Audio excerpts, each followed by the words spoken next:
Izskatās, ka man reāli trīc rokas, bet nav tik satraucoši, jo stripi rāda, ka lilopātiņam vēl ir apmēram, vismaz 5 dienas laika. Nav tā kā tūmā, paldies Dievam. Es nezinu, kāpēc tās rokas trīcēja, bet mums ir pakaļgala updates. Paskatieties, cik te viss ir ļurīgs.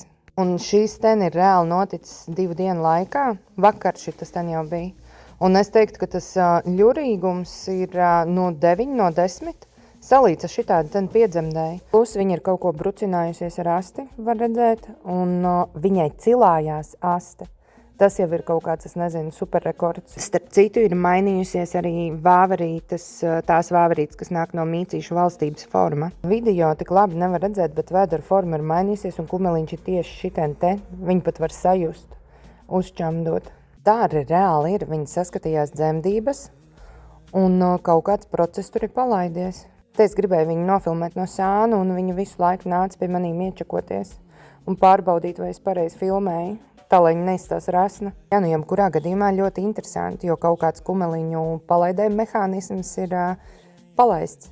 Es vienkārši nevaru nobrīnīties par to, kā var tik ļoti atlaist pakaļ.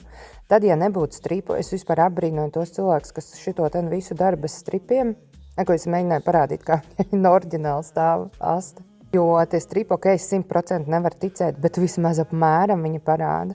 Jo tad, ja nebūtu stripu, es būtu tagad jau ļoti uztraukusies un turpināt negulēt jau 3., 4., 5., 6., nezinu līdz kurai naktī. Plus vēl jāatcerās, ka katrai tai ķēvei tās pazīmes arī citādākas. Un īstenībā lilopātiņam šitien te ir kaut kāda lilopātu valsts ieplaka izveidojusies. Es domāju, ka tā kā klasiski iekrīt dibens, viņai neiekritīs, jo viņai vienkārši ir citādākā, fiziski citādāk ķermeņa forma, bet šitas ten viņai jau izskatās uzraut tā pakaļ un pilnīgi citādāk nekā oriģināli. Jā, šis ir ļoti interesanti, jo kaut kā tas bēbīts tur ir tā iekārtojies, ka viņai reāli ir spiediens, ka tā asta stāv gaisā, tur ir kaut kā, jā. Mums obligāti ir jāuzstājas ar MacGyver kaimiņienes gredzenu atkal tests. Tik traki ar tie krusti neizstās. Šitas ten video es tagad pats skatos, man liekas, ka izstās, ka viņas, nezinu, viņi būtu avarējusi kaut kur. Bet jā, mums ir jāuzstājas svinīgais zīlēšanas process, lai mēs atkal varētu salīdzināt puisītes vai meitenīte. Jums arī būs jāpiedalās prognožu spēlē.